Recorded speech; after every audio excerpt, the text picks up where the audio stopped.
Hello, loves. I am here today with episode 8 of Living in Flow, where we are going to descend into Deep Luteal. So, this phase, we talked in the last episode about the luteal phase and how it has a high progesterone curve and then it has this little estrogen extra dip in it. So, we're basically talking about this time here. So, luteal is in this half.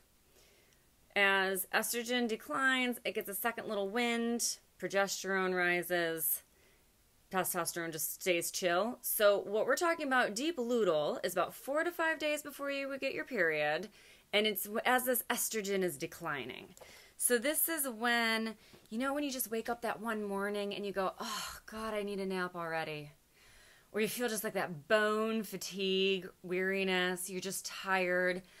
Maybe you sit down to work and your brain is like, what is our name again? Passwords? What? Everything just seems extra hard. Maybe you get a case of the dropsies that starts to come into this part of the phase. Maybe this is when you break the glasses. Our hormones shift to our brains. Remember, I've said this before and we'll talk about this throughout the whole month. Well, we shift to our non-dominant side of our brain as we're moving into this and through this phase. So we do tend to get a little dropsies. However, that's not the focus of this. So the hormones, that's what's going on, and that's why you feel the way you do during this phase. Now, if your hormones are out of balance, you may end up with PMS during this phase, which is not a phase, but a hormonal imbalance, and can be fixed. Yay! And usually very easily. One of the easiest things to fix is PMS. And if I was a smart woman, I would just be a PMS coach and help a lot of women get through PMS for a lot of money, because it would be so easy to do. But no, I need to change the whole structure of the world around acceptance of periods. Needless to say, when I have the period coaching school, coming this year, I expect to see some of you in here to become PMS coaches. So, remember, your luteal phase is what can set you up for your having a good deep luteal phase and a good menstrual phase. So, if you start this right after ovulation, you can really set yourself up to have a PMS-free period and a pain-free period, if those are two of the most common things. So, those can really help with any kind of struggles you may have. PMS includes over 200 symptoms. Everything from brain fog and headaches down through your entire body to indigestion, IBS. In fact, it's often confused with IBS. Not to mention the mood swings and the cramps and the bloating. And there's a lot. Acne, oily skin, oily hair, all of that stuff is part of it. So your hormones affect literally every part of your system. Okay. So that's what's happening hormonally, and you're going to feel that little second wind come, as we discussed in the last episode. That's the early luteal phase. And then you're going to come into this late luteal phase, which is when the estrogen is dipping and the progesterone is dipping, and you're going to start to feel fatigued. And why wouldn't you? You're about to get your period. You're about to bleed for, 5 to 7 days without dying, badass. Come on. You can have a little nap in here.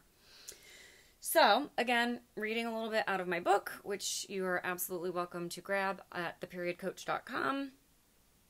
We descend into the deep, dark waters like Persephone stepping into her dark queen rule as she becomes ruler of the underworld each fall. We are now moving into autumn, our fall phase of our cycle. Early luteal was the late summer, and now we're into fall. The moon shows us how to shift from being an independent, autonomous maiden to a ruling queen, right? We go from that growing moon, the full moon, that very independent, beautiful, lit up the sky moon, and now we're moving into the dark, into the shadow. And there is absolutely no way to have light without shadow. You must have shadow to have light. That's just how it works. So one is not better than the other, and one is not worse than the other. One might just be a little harder in our current culture than the other. This is when we welcome the darkness. This descent is exactly as it should be. It's only a problem if we cling to the high yang energy of ovulation when it's time to glide and slip softly into the welcoming arms of yin. All right? So this is your choice here. When you move into deep luteal, whether you want to slip into a hot bath for your winter phase, or if you want to spend your autumn out in the cold whipping winds, furiously gathering the last scraps. If you prepared during your menstrual follicular and ovulation, and even your early luteal phase of your cycle, you're not out there running around for scraps. You've got a fully stocked everything, allowing you to take rest. When you move into deep luteal, you're in fall, autumn, which aligns with the metal element. Deep luteal sees us shift from those last long hot days of summer into fall.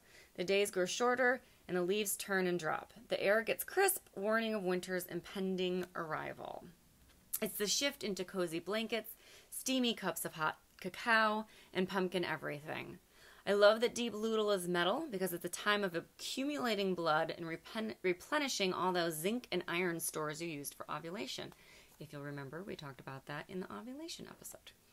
It's also a time where you prepare to bleed for a week without dying, which is pretty frickin' metal.